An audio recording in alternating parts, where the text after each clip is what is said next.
Olá, turma, tudo bem com vocês? Chegando para mais uma aula da nossa disciplina de Ciências da Natureza. Então, preste atenção aí na descrição do vídeo, pegue o livro, acompanhe a partir das páginas descritas o conteúdo do vídeo, para assim vocês poderem esclarecendo as dúvidas, vão pontuando também uma folha de caderno à parte.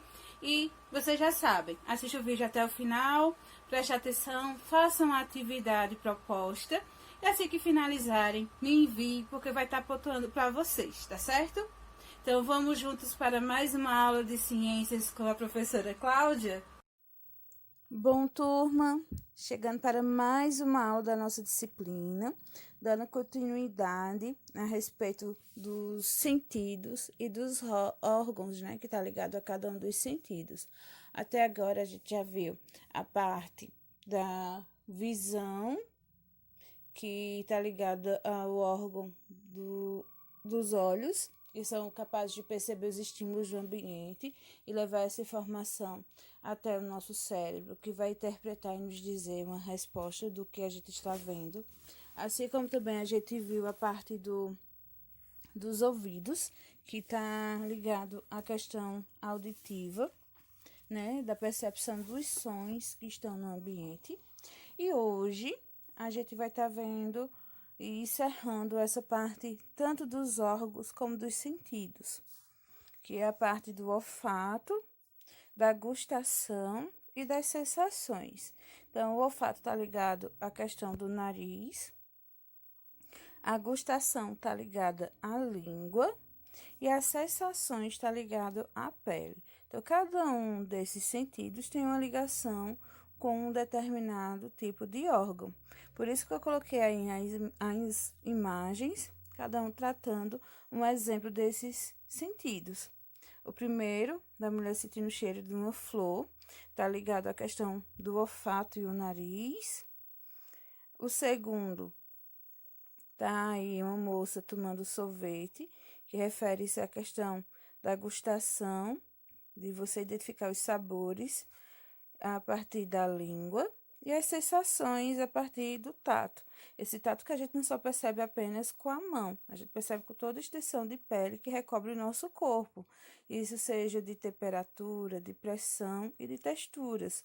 A gente com a mão também a gente percebe texturas lisas, maleáveis, ásperas, tudo isso. Primeiro sentido que a gente vai estar vendo aí é o do nariz e o olfato.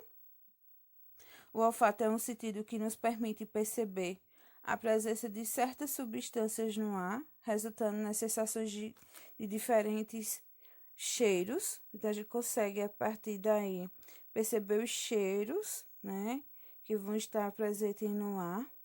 E o nariz é o órgão do olfato, que vão ter os receptores olfatórios. Ele é revestido por células sensoriais, chamadas de células olfativas, que vão perceber os odores. A parede interna do nariz é umedecida por um muco. As moléculas odoríferas transportadas pelo ar se dissolvem nesse muco, estimulando as células olfativas. Então, a gente vai ver aí como é que funciona o olfato, né? A percepção do cheiro.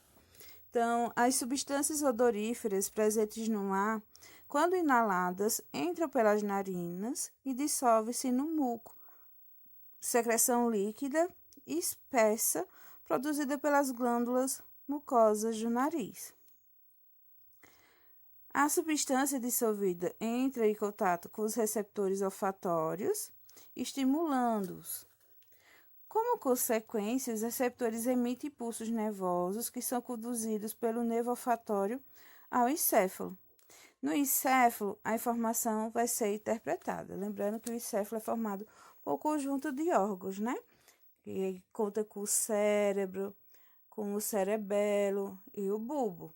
Então, o encéfalo é o conjunto desses órgãos e ele que vai estar carregado de receber esses impulsos nervosos que vão vir a partir dos receptores, né, que vão estar recebendo os estímulos do ambiente e vai levar para o encéfalo. Então, ele vai interpretar a informação e vai dar uma resposta, vai dizer Porque você está sentindo se é o cheiro de uma flor, se é de uma comida, se essa comida ela está agradável ou não, de acordo com o seu cheiro para ser consumida, ou seja, ela pode estar estragada. E aí, pelo cheiro, a gente pode evitar de comer. Então, o olfato ele nos permite também uma medida de proteção com relação à alimentação.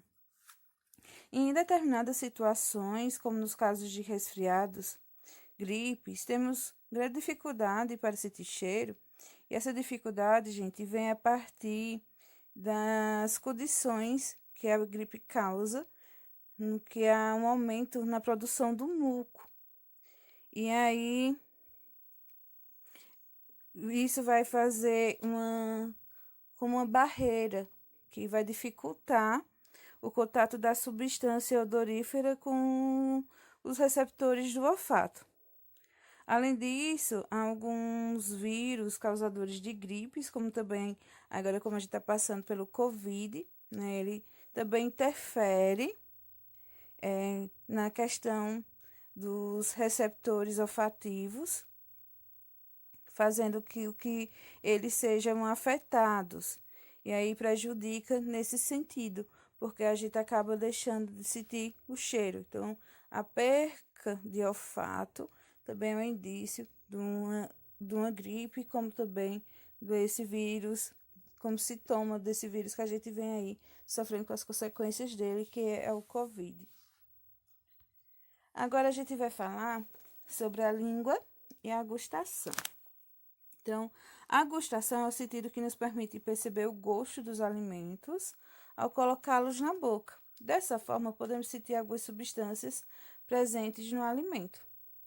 A língua, que é o órgão do paladar, contém diferentes receptores que são estimulados pela substância que fazem parte dos alimentos. Interessante que a língua ela percebe até se tem, além dos sabores, quando a gente está mastigando, saber o gosto dos alimentos, ela consegue perceber também quando tem algo diferente, anormal, que não fazia parte da nossa boca.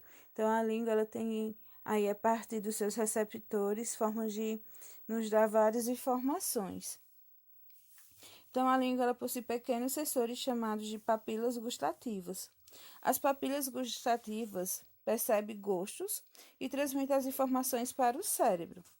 Em cada região da língua, as papilas gustativas se apresentam mais sensíveis a diferentes gostos, né, como doce, salgado, azedo e amargo.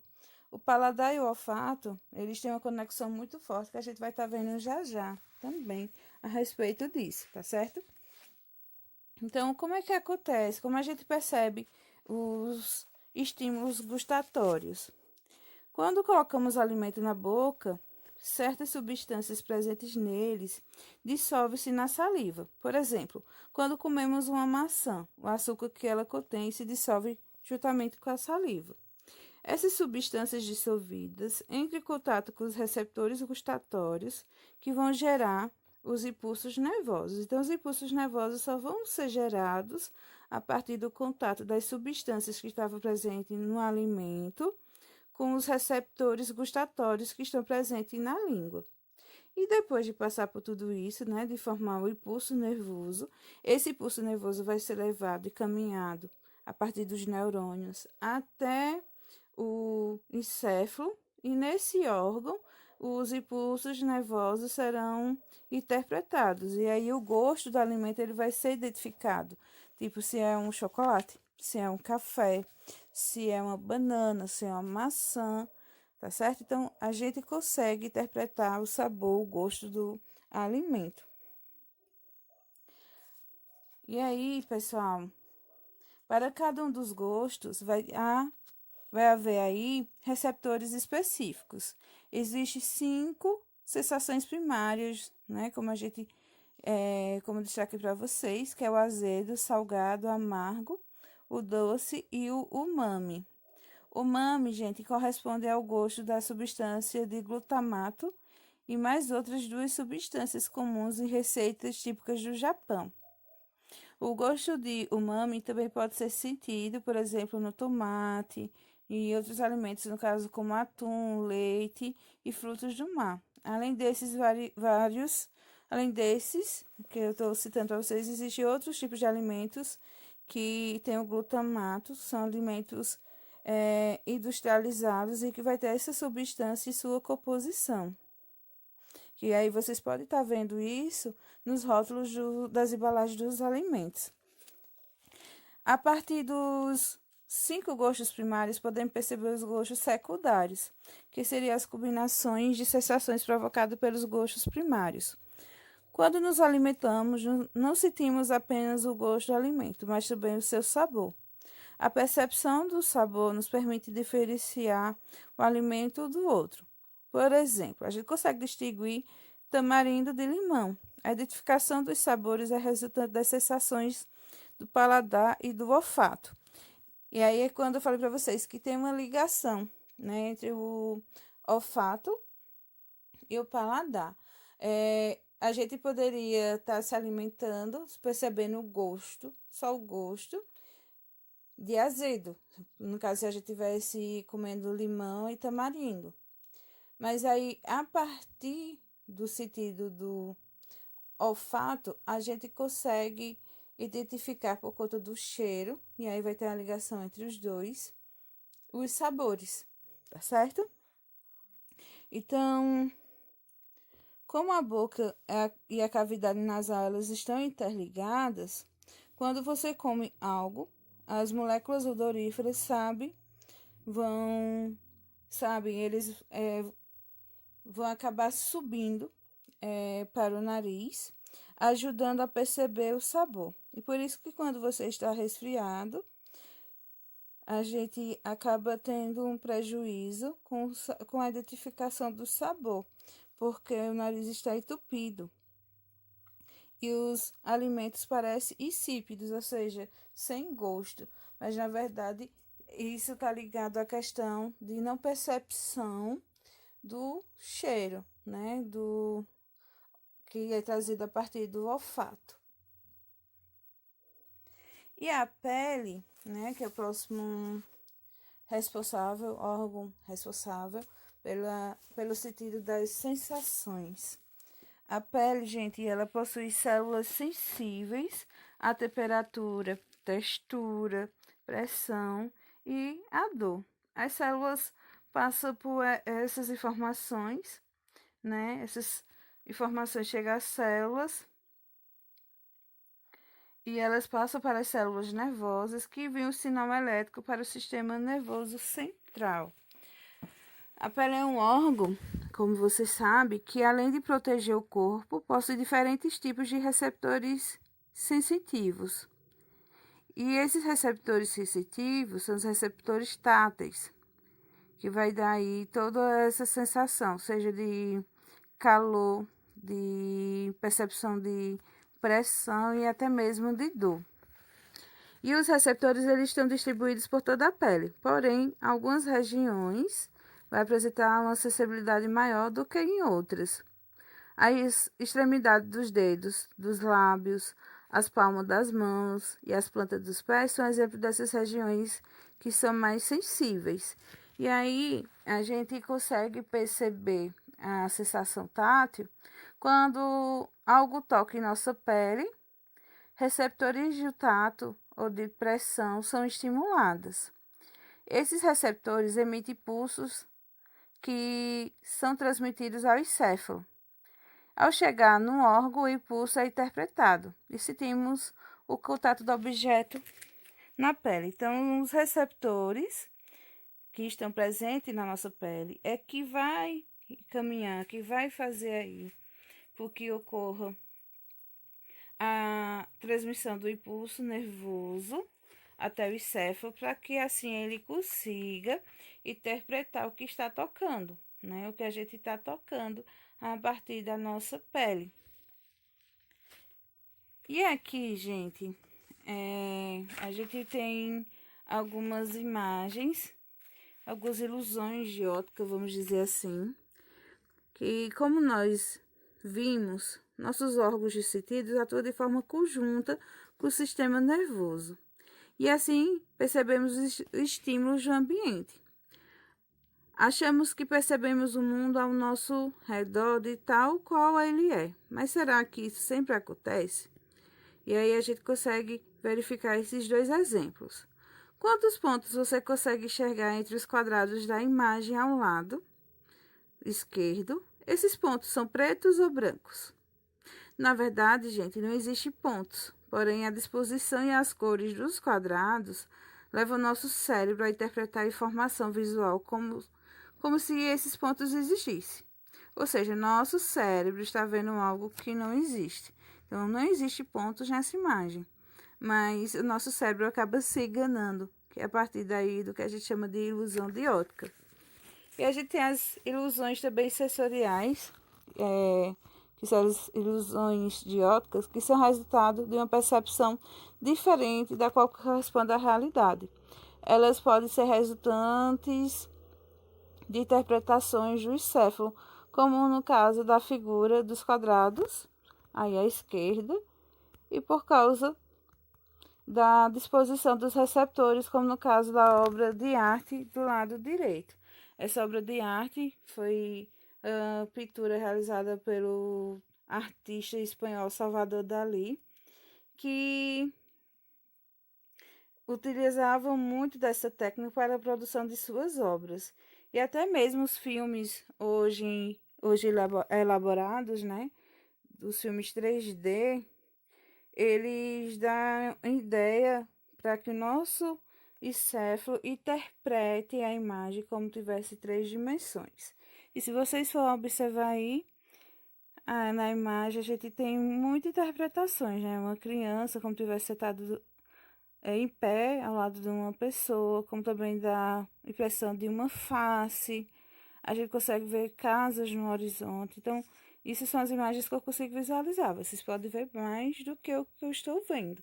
Então, são várias interpretações que a gente pode estar fazendo. Outro ponto relacionado aqui à pele, gente, eu não coloquei aqui, mas faz parte do assunto, é a questão do braille, né? O braille é uma forma de ajudar